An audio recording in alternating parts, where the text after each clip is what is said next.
English Plurals सुनने में तो बड़ा आसान लगता है ना। पर सच कहूं तो ये अक्सर हम सबको थोड़ा बहुत कंफ्यूज कर ही देता है। कभी सोचा है बॉय का प्लूरल बॉयज है पर बेबी का बेबीज क्यों हो जाता है?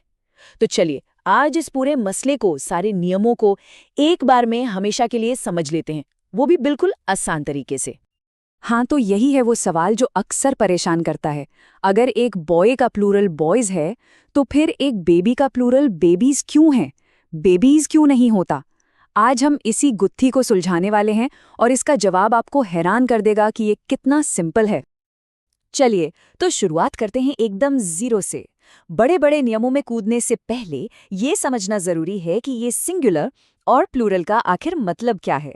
आइए पहले इस बुनियाद को एकदम पक्का कर लेते हैं। ग्रामर की दुनिया में इस पूरे कॉन्सेप्ट को नंबर या हिंदी में कहें तो वचन कहते हैं। देखिए, सीधी सी बात है, ये बस हमें इतना बताता है कि हम किसी एक चीज की बात कर रहे हैं या एक से ज्यादा चीजों की। और यकीन मानिए, यही छोटा सा फर्क आगे आने वाले हर नियम की चाबी है।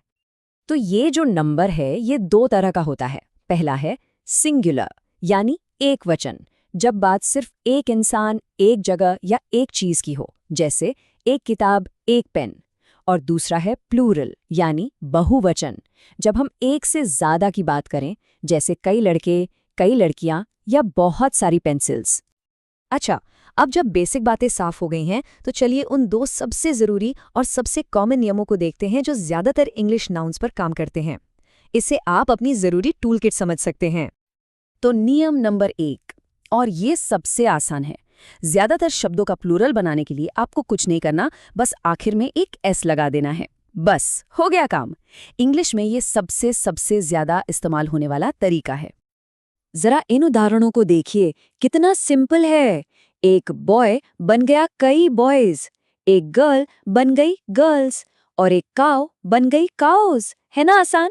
बस एस लगाओ और काम खत्म। अब आते हैं नियम नंबर 2 पर। यहाँ मामला थोड़ा सा अलग है।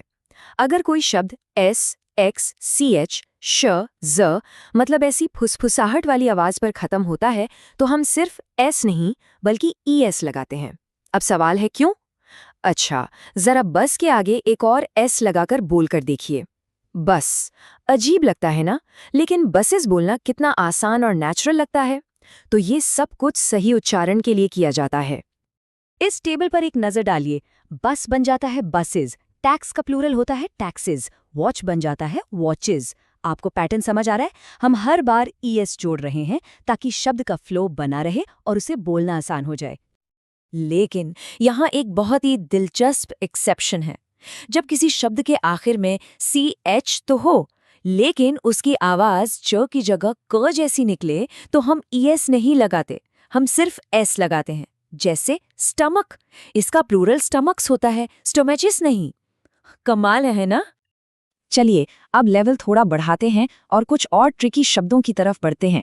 यहाँ हम उन नियमों को देखेंगे जो शब्दों के आखिरी अक्षरों पर निर्भर करते हैं। ये है शब्दों के अंत का असली खेल।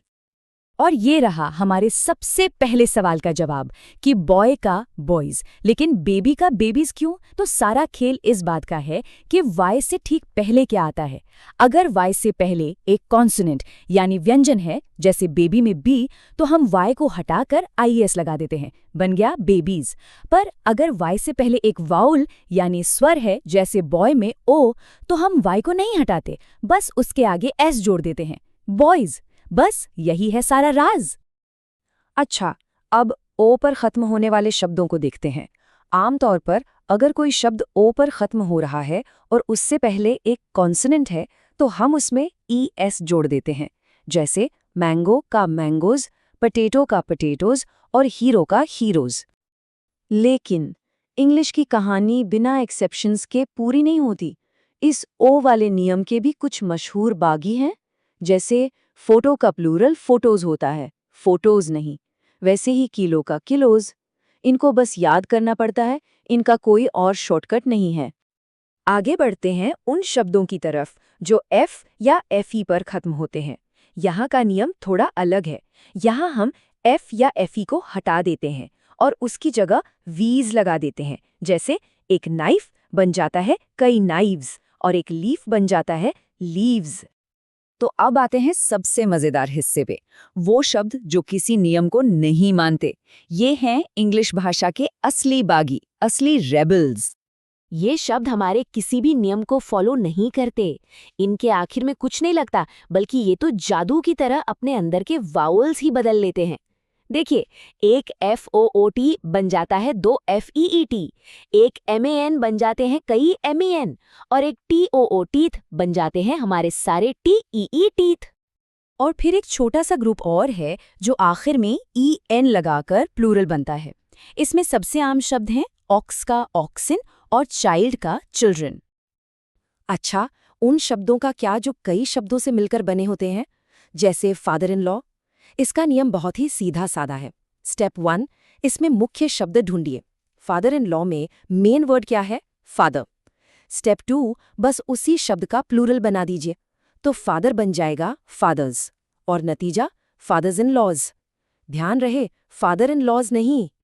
और अब हम आ पहुंचे हैं इस सफर के सबसे अनोखे, सबसे चौंकाने वाले मोड़ पर।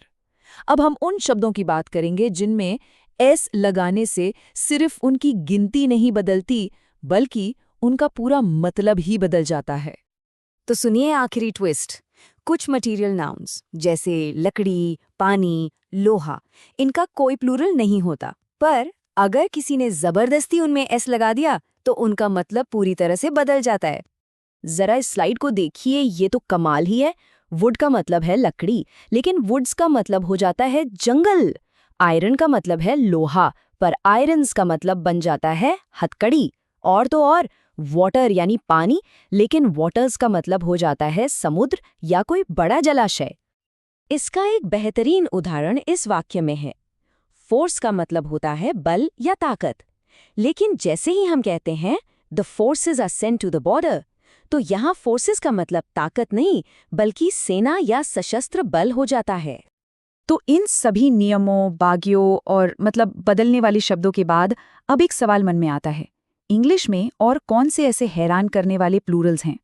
जरा सोचिएगा, हो सकता है कोई ऐसा शब्द मिल जाए जो नेटिव स्पीकर्स को भी एक पल के लिए सोचने पे मजबूर कर दे। और यही तो किसी भी भाषा की खूबसूरती है कि सीखने के लिए हमेशा कुछ नया होता ही है।